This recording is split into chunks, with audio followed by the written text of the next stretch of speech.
اگر اللہ کے بارے میں برے خیالات آئیں، میرے دل میں اللہ کے بارے میں برے خیالات آتے ہیں جو کہ میں زبان پہ نہیں لانا چاہتا، اس صورتحال میں کیا کروں؟ واہ بھائی واہ، زبان پہ تو نہیں لانا چاہتے، لیکن آپ نے باقاعدہ ویڈیو بنا کے مسئلہ بھیج دیا اور پھر ریٹن فارم میں ہمارے ایڈمن نے اس کو لکھ کے بھی بھیج دیا۔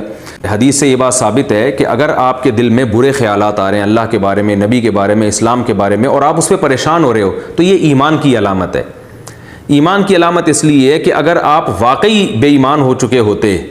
تو آپ ان خیالات پہ پریشان نہیں ہوتے بلکہ خوش ہوتے۔ تو یہ جو آپ کو پریشانی ہو رہی ہے نا، یہ پریشانی اس کی علامت ہے کہ آپ کا ماشاءاللہ اللہ پر ایمان بھی ہے، اللہ کے رسول صلی اللہ علیہ وسلم پر ایمان بھی ہے، اسلام پر آپ کا ایمان ہے۔ کیونکہ یہ ایمان ہے تو آپ کو جب اس ایمان پہ کوئی چیز ڈاکہ ڈال رہی ہے تو آپ کو تکلیف ہو رہی ہے، تو تکلیف اس کی علامت ہے کہ آپ کو ایمان سے محبت ہے، اللہ سے محبت ہے، اس کے رسول صلی اللہ علیہ وسلم سے محبت ہے۔ تو یہ جو خیالات آ رہے ہیں نا، یہ شیطانی وسوسے ہیں، یہ شکوک و شبہات نہیں ہیں۔ ان وسوسوں کا علاج یہ ہے اعوذ باللہ من الشیطان الرجیم پڑھا کریں،